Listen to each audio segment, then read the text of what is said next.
My dear student, आज हम पढ़ने वाले हैं भारत छोड़ो आंदोलन के बारे में। भारत छोड़ो आंदोलन को अगस्त क्रांति के नाम से भी जाना जाता है और यह आंदोलन भारत की स्वतंत्रता संग्राम में लड़ा गया अंतिम आंदोलन था, क्योंकि इसके बाद भारत आजाद हो जाता है और कोई भी बड़ा आंदोलन नहीं चलाया जाता। तो आज हम इसी के बारे में पढ़ेंगे। सबसे पहली बात कि भारत छोड़ो आंदोलन चलाया क्यों गया। हमने पहले पढ़ा है कि 1940 में गांधी जी ने व्यक्तिगत सत्याग्रह जो था वो शुरू कर दिया था। वो समय जो था वो द्वितीय विश्व युद्ध का था। इसके तात्कालिक कारण के रूप में क्रिप्स मिशन की असफलता को माना जाता है, क्योंकि क्रिप्स महोदय जो अपनी विचार लेकर आए थे उसमें भारत को डोमिनियन स्टेट देने की बात तो की गई थी, लेकिन साथ ही राजाओं से रजवाड़ों से यह कह दिया गया था कि आप जिनसे चाहें मिल सकते हैं, आपके ऊपर ये निर्भर करेगा। तो इस क्रिप्स मिशन की जो बातें थी इससे कांग्रेस भी नाराज थी और मुस्लिम लीग भी जो थी उससे खुश नहीं थी। इसके साथ ही जापान जो था वो निरंतर आगे बढ़ रहा था। बर्मा में, रंगून में, मलेशिया में, यहाँ पे वो अंग्रेजों को धूल चटा चुका था और भारत की तरफ आगे बढ़ रहा था। गांधी जी को भी अब ये बात समझ में आ चुकी थी कि अब अंग्रेजों को यहाँ से भगाने में ही भलाई है, क्योंकि अगर इनके भरोसे हम रहे तो हमें अब जापान का भी सामना करना पड़ेगा। 1938 में सुभाष चंद्र बोस ने कह दिया था कि द्वितीय विश्व युद्ध की जो है वो दशाएं बन रही हैं और हमें इस समय एक बड़ा आंदोलन करना चाहिए। उस समय कांग्रेस तैयार नहीं हुई थी, महात्मा गांधी भी तैयार नहीं हुए थे, लेकिन देर से ही सही महात्मा गांधी को ये बात समझ में आ चुकी थी कि अंग्रेजों के साथ अब सत्याग्रह करने से, प्यार से पेश आने से कुछ नहीं होने वाला। अब इनके साथ कुछ बड़ा करना होगा। तभी तो उन्होंने करो या मरो का नारा दिया। विडंबना ये है कि जो बात भगत सिंह बोल रहे थे, जो बात सुभाष चंद्र बोस बोल रहे थे, वो बात गांधी जी को समझ तो आई, लेकिन काफी देर हो चुकी थी। लेकिन देर से ही सही गांधी जी ये समझ चुके थे कि अब इनको यहाँ से भगाना होगा, खदेड़ना होगा। तभी तो उन्होंने कहा कि अंग्रेजों भारत छोड़ो। इसके और भी कारण थे। कारण ये था कि द्वितीय विश्व युद्ध के समय जो थी महंगाई चरम सीमा पे थी और करों का बोझ जो था वो भी बढ़ा दिया गया था। कोई भी देश जब युद्ध करता है तो वो अपने सारे संसाधनों का प्रयोग करता है। द्वितीय विश्व युद्ध में इंग्लैंड भी यही कर रहा था। वो भारत में जितने भी संसाधन थे उनका प्रयोग कर रहा था और साथ में भारतीय जनता पर कर का बोझ लादा जा रहा था। इसमें भारतीयों की मर्जी के बिना भारतीयों को शामिल कर लिया गया था। इसके अलावा एक सर्वछार की नीति होती है। सर्वछार की नीति ये होती है कि ये एक मिलिट्री नीति होती है, जिसमें जब देखा जाता है कि जो दुश्मन देश है वो जिस रास्ते से आ रहा है उस तरफ के जो जगह होते हैं वहां के सभी साधनों को नष्ट कर दिया जाता है, क्योंकि दुश्मन जो आएंगे वो अपने साथ इतना सारा खाने का सामान या फिर और भी जरूरत की चीजें लेकर नहीं आते हैं कि वो बहुत दिन तक रह सके। वो क्षेत्रों को जीतते जाते हैं और वहां के संसाधनों का प्रयोग करते जाते हैं। तो अंग्रेजों ने ये नीति बना ली थी कि जब जापान जो है बंगाल के रास्ते होकर आएगा तो हम वहां के सारे संसाधन को नष्ट कर देंगे। यानी कि यहाँ वहां के दूर संचार को भी नष्ट कर दिया जाएगा, रेलवे को नष्ट कर दिया जाएगा, रास्तों को नष्ट कर दिया जाएगा, यहाँ तक कि जमशेदपुर का जो प्लांट था उसे भी खत्म करने की नीति बना ली गई थी। ये बात गुप्त रूप से कांग्रेस को पता चल गई कि अंग्रेज जो है वो भारत को तहस नहस करना चाहते हैं, यहाँ के संसाधनों को खराब करना चाहते हैं। और वो तो मुट्ठी भर थे, वो जब चाहते अपने जहाज में बैठते और चले जाते। तो गांधी जी ने कहा कि अब बहुत हो गया, अब हम इन्हें अपने देश को लूटने नहीं देंगे, अपने देश को बर्बाद नहीं करने देंगे। इस आंदोलन के लिए कांग्रेस तैयार नहीं थी, लेकिन गांधी जी ने कहा कि अगर कांग्रेस तैयार नहीं भी होती है तो मैं कांग्रेस से बड़ा भी एक संगठन तैयार कर लूंगा। यहाँ तक कि नेहरू जी भी तैयार नहीं थे। उन्होंने कहा कि ये जो आंदोलन हम लोग छेड़ेंगे ये हमारे लिए दो धारी तलवार साबित होगी, लेकिन गांधी जी नहीं माने। उन्होंने कहा कि आप प्रस्ताव रखिए, आप प्रस्ताव बनाइए, विवश होकर नेहरू जी को उनकी बात माननी पड़ी और इस आंदोलन की रूपरेखा को उन्होंने तैयार किया। इसके साथ ही एक अंटार्कटिक चार्टर भी आया। अंटार्कटिक चार्टर क्या था कि अमेरिका के जो राष्ट्रपति थे उस समय वो थे रूजवेल्ट, और ब्रिटेन के जो प्रधानमंत्री थे वो थे विंस्टन चर्चिल। जर्मनी और जापान जो था वो निरंतर आगे बढ़ रहा था। उन्होंने कहा कि ये जो है साम्राज्यवाद को बढ़ा रहे हैं, ये वो लोग बात कर रहे हैं जो खुद साम्राज्यवादी हैं, जिन्होंने अपने विस्तार बहुत जगह तक कर लिए हैं। लेकिन उन्होंने कहा कि हम ये विश्व युद्ध इसलिए लड़ रहे हैं ताकि साम्राज्यवाद को रोक सकें, और इसके लिए दोनों देशों ने मिलकर अंटार्कटिक महासागर में एक जहाज पर जो है अपनी नीति बनाई और कहा कि हम जो है साम्राज्यवाद को नहीं बढ़ने देंगे और इसे रोकने के लिए द्वितीय विश्व युद्ध हम कर रहे हैं।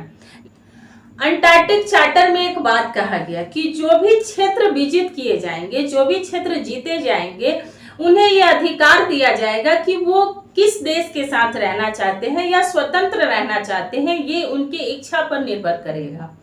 लेकिन विंस्टन चर्चिल को लगा कि भारत भी तो साम्राज्यवाद उपनिवेशवाद का भुक्तभोगी है, कहीं भारत सहित उसके जितने भी उपनिवेश हैं वो खड़े ना हो जाए, वो मांग ना करने लगे। तो उन्होंने कहा कि भारत सहित हमारे जितने उपनिवेश हैं ये नियम उन पे लागू नहीं होता है।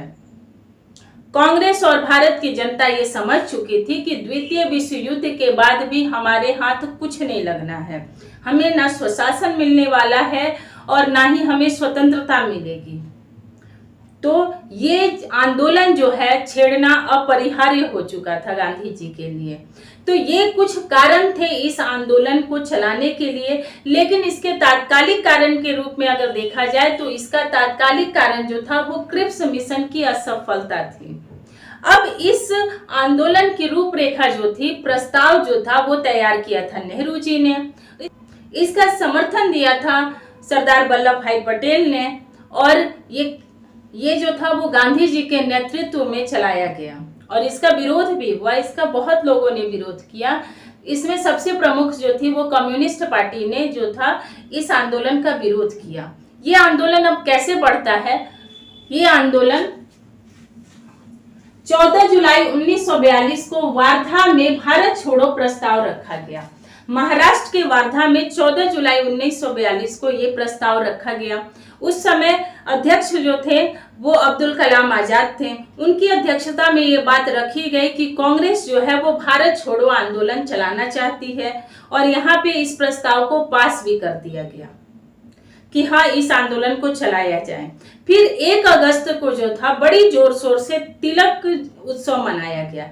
तिलक जी का डेथ हुआ था 1 अगस्त को, तो उनकी याद में बहुत ही जोर शोर से ये प्रोग्राम चलाया गया ताकि लोगों में क्रांतिकारी भावना को बढ़ाया जाए और लोगों को तैयार किया जाए कि भारत जो है अंतिम और निर्णायक आंदोलन चलाने के लिए तैयार हो चुका है।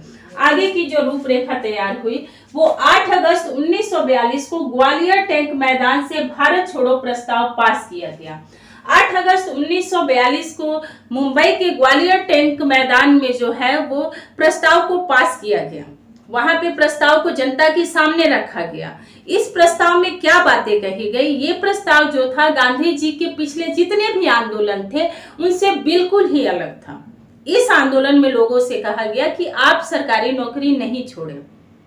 जो लोग सरकारी नौकरी में है वो अपनी नौकरी में रहते हुए ही भारतीय कांग्रेस के साथ अपनी निष्ठा को प्रकट करें, क्योंकि असहयोग आंदोलन, सविनय अवज्ञा आंदोलन के समय में जो बहिष्कार आंदोलन चलाए गए थे उसमें बाद में जो परिणाम देखे गए वो अच्छे नहीं थे, क्योंकि लोगों ने जब अपनी नौकरियां छोड़ दी, बच्चों ने जब स्कूल कॉलेज छोड़ दिए तो उनके आगे का जीवन जो था वो कष्टमय हो गया। तो इस आंदोलन में ये बात बिल्कुल अलग कही गई। इसमें छात्रों से कहा गया कि आप अपनी पढ़ाई को नहीं छोड़े, आप पढ़ाई को तभी छोड़े जब आप आजादी के समय तक कायम रह सके। सैनिकों से, जो भारतीय सैनिक थे, उनसे कहा गया कि आप हमारी सिर्फ इतनी सहायता करें कि आप भारतीयों पर गोली ना चलाएं, और राजे राजवाड़ों से कहा गया कि आप जनता की संप्रभुता को स्वीकार करें। तो ये इस प्रस्ताव में बात रखा गया। तो 8 जुलाई 1942 को ग्वालियर टैंक मैदान में भारत छोड़ो आंदोलन का प्रस्ताव रखा गया। अगला चरण जो था, अगला जो कार्यक्रम था, वहां पे गांधी जी ने जो था 70 मिनट का ऐतिहासिक भाषण दिया। ग्वालियर टैंक मैदान में गांधी जी बड़े जोर शोर से 70 मिनट का अपना भाषण दिया उन्होंने, और जनता को कहा कि अब समय आ चुका है कि हम आजादी के लिए निर्णायक लड़ाई लड़ें। अब या तो हम आजादी पाएंगे या फिर मरेंगे। उन्होंने करो और मरो का नारा दिया। लेकिन अंग्रेज भी बड़े चालाक थे। अंग्रेजों ने सोच लिया था, अंग्रेज जो थे वो पहले समझते थे कि गांधी जी जो है वो ऐसे ही कार्यक्रम चलाते हैं और फिर उनका जो आंदोलन है वो खुद ही स्थगित कर लेते हैं। लेकिन गांधी जी इस बार तैयार होकर आए थे, क्योंकि गांधी जी जानते थे कि जनता जो है वो पूरी तरह से अहिंसक लड़ाई के लिए तैयार नहीं है। उन्होंने जनता के सामने ये बात खुलकर रख दी कि अब चाहे जो भी परिस्थिति आए, मैं आंदोलन को वापस नहीं लूंगा। अहिंसा के पुजारी जो थे, इस बार उनका भी मन जो था वो अहिंसा से थोड़ा दूर हुआ, क्योंकि भारत की आजादी जो थी वो जरूरी थी। उनके इस संदेश में ये साफ दिखता था कि अगर छिटपुट हिंसा होती भी है तो मैं असहयोग आंदोलन की तरह इस आंदोलन को वापस नहीं लूंगा। और उन्होंने ये बात भी कही कि मैं एक सिपाही के तौर पर इस आंदोलन के लिए अडिग रहूंगा और अंत तक इस आंदोलन के साथ रहूंगा। अंग्रेज भी जो थे वो बड़ी चालाक थे। उन्होंने कहा ठीक है, तुम डाल डाल हम पात पात, आप आगे चलिए, हम पीछे से रेडी हैं आपके लिए। क्योंकि पिछला जो सविनय अवज्ञा आंदोलन था, उस समय अंग्रेजों ने महात्मा गांधी को बहुत हल्के में लिया और उसका परिणाम ये हुआ कि जगह जगह पे सविनय अवज्ञा आंदोलन हुए, नमक कानून को तोड़ा गया और अंतर्राष्ट्रीय स्तर पर भी ये आंदोलन जो था वो छा गया था। गांधी जी एक अंतर्राष्ट्रीय नेता बनकर उभर चुके थे। तो अंग्रेजों ने जो था उस समय ये प्लान बना लिया कि इस तरह का ये लोग आंदोलन चलाने वाले हैं, तो इस आंदोलन को कैसे रोका जाए। इस आंदोलन को शुरू होने से पहले रोकने के लिए उन्होंने ऑपरेशन जीरो आवर बनाया। उन्होंने 9 अगस्त को सभी प्रमुख नेताओं को गिरफ्तार कर लिया गया और कांग्रेस को एक अवैध संस्था घोषित कर दिया गया। इसके साथ ही जुलूस, मार्च, जनसभा पर भी रोक लगा दी गई। लेकिन चूंकि महात्मा गांधी एक अंतर्राष्ट्रीय ख्याति के नेता हो चुके थे और भारतीय जनता ज्यादा उग्र ना हो जाए, इस बार अंग्रेज जो थे वो जेल में नेताओं को नहीं डालना चाहते थे। वो नहीं चाहते थे कि जनता के बीच ये संदेश जाए कि हमारे नेताओं को गिरफ्तार कर जेल में डाल दिया गया है। इसलिए उन्होंने दूसरी योजना बनाई कि अब इन्हें हम कहीं नजरबंद कर देंगे, और इसके लिए उन्होंने गांधी जी को पुणे के आगा खां पैलेस में नजरबंद कर दिया। गांधी जी के साथ उनकी पत्नी कस्तूरबा गांधी, महादेव देसाई, सरोजनी नायडू, सुशीला नैयर, इन सभी को आगा खां पैलेस में रखा गया और जो बाकी नेताओं को अहमदनगर के दुर्ग में रखा गया। अहमदनगर के दुर्ग में पंडित जवाहरलाल नेहरू को भी रखा गया, जहां पर उन्होंने अपनी सर्वश्रेष्ठ कृति डिस्कवरी ऑफ इंडिया लिखी थी, भारत एक खोज लिखी थी। इस पुस्तक में उन्होंने सिंधु घाटी की सभ्यता से लेकर अपने समय तक की बात को उन्होंने इसमें लिखा है कि भारत की सभ्यता का विस्तार कैसे हुआ। ये बहुत अच्छी पुस्तक है, इसे पढ़नी चाहिए। आगे ये कार्यक्रम अब कैसे होगा, क्योंकि यहाँ तो सभी प्रमुख नेताओं को गिरफ्तार कर लिया गया, कांग्रेस को अवैध संस्था घोषित कर दी गई, उसकी संपत्ति को जब्त कर ली गई और जनसभा, जुलूस, मार्च इत्यादि पर रोक लगा दी गई। लेकिन जनता जो थी वो बहुत उत्सुक थी और जो निचले दर्जे के जो नेता थे, यानी प्रमुख नेताओं के बाद जो नेता आते थे, उन्होंने ये कमान संभाल ली और जनता जो थी स्वयं इस आंदोलन को संचालित करने लगी। इसमें जो सबसे बड़ा काम जो किया गया वो उषा मेहता के द्वारा किया गया। भारत छोड़ो आंदोलन में महिलाओं की भूमिका भी जो है वो काफी सराहनीय है। वो दिखाती है कि महिलाएं कितनी सशक्त हैं, कितनी मजबूत हैं और भारत छोड़ो आंदोलन जैसे आंदोलन को भी संचालित करने का दमखम रखती हैं। उषा मेहता ने 14 अगस्त 1942 को भूमिगत रेडियो से प्रसारण किया और उन्होंने बताया कि नेताओं को गिरफ्तार कर लिया गया है, लेकिन जनता जो है वो कार्यक्रम करे, कार्यक्रम को आगे बढ़ाए, इस आंदोलन को रोके नहीं। जगह जगह पे आंदोलन होने लगे, जगह जगह पे मार्च होने लगा, जुलूस निकलने लगे, सभा होने लगी और जनता जो है खुद इस आंदोलन में कूद पड़ी। उषा मेहता के साथ में राम मनोहर लोहिया, विठल भाई छावेरी और बहुत से लोग जो थे वो भूमिगत रेडियो का संचालन करने लगे। भूमिगत रेडियो का संचालन करना इतना आसान नहीं था, क्योंकि अंग्रेज जो थे वो हर जगह छापेमारी करते थे उन्हें पकड़ने के लिए। इस रेडियो स्टेशन को एक दिन एक जगह लगाया जाता था, दूसरे दिन दूसरे जगह लगाया जाता था और इस तरह से इस रेडियो का संचालन किया गया। इस रेडियो पे जो प्रोग्राम होते थे उसे वॉइस ऑफ इंडिया कहा गया और इसमें नेताओं के भाषणों को सुनाया जाता था, जैसे गांधी जी के भाषण को, नेहरू जी के भाषण को, पटेल जी के भाषण को, जो पहले से रिकॉर्डेड भाषण थे उन्हें सुनाया जाता था और उषा मेहता और राम मनोहर लोहिया के द्वारा भी अपने विचारों को रखा जाता था। इसमें समाचार के माध्यम से भी जनता को सारी गतिविधि से अवगत कराया जाता था। इस भूमिगत रेडियो का संचालन जो था वो बहुत दिनों तक नहीं हो पाया, क्योंकि 12 नवंबर 1942 को उषा मेहता और उनके साथ जितने लोग थे जो रेडियो का संचालन करते थे उन्हें गिरफ्तार कर लिया गया। लेकिन फिर भी रेडियो ने इसमें बहुत ही अहम भूमिका निभाई। इस आंदोलन को आगे बढ़ाने में रेडियो की काफी सराहनीय भूमिका थी और साथ ही उषा मेहता की भी काफी सराहनीय भूमिका थी। आगे ये कार्यक्रम जो था वो कैसे चला, वो चला कि 9 अगस्त 1942 को अरुणा असफ अली ने तिरंगा फहराओ आंदोलन की शुरुआत की। जब सभी नेताओं को गिरफ्तार कर लिया गया तो अरुणा असफ अली जो थी वो ग्वालियर टैंक मैदान में आती हैं और तिरंगे झंडे को वहां फहराती हैं और बोलती है कि हम पूरे भारत में जो है तिरंगा फहराओ आंदोलन चलाएंगे और यहाँ से तिरंगा फहराओ आंदोलन की शुरुआत हो जाती है और ये पूरे भारत में होती है। इसमें सबसे दुखद घटना जो घटती है वो पटना में घटती है। पटना में 9-10 के कुछ बच्चे जो होते हैं पटना के सचिवालय में तिरंगा फहराओ आंदोलन के तहत तिरंगा फहराने जाते हैं।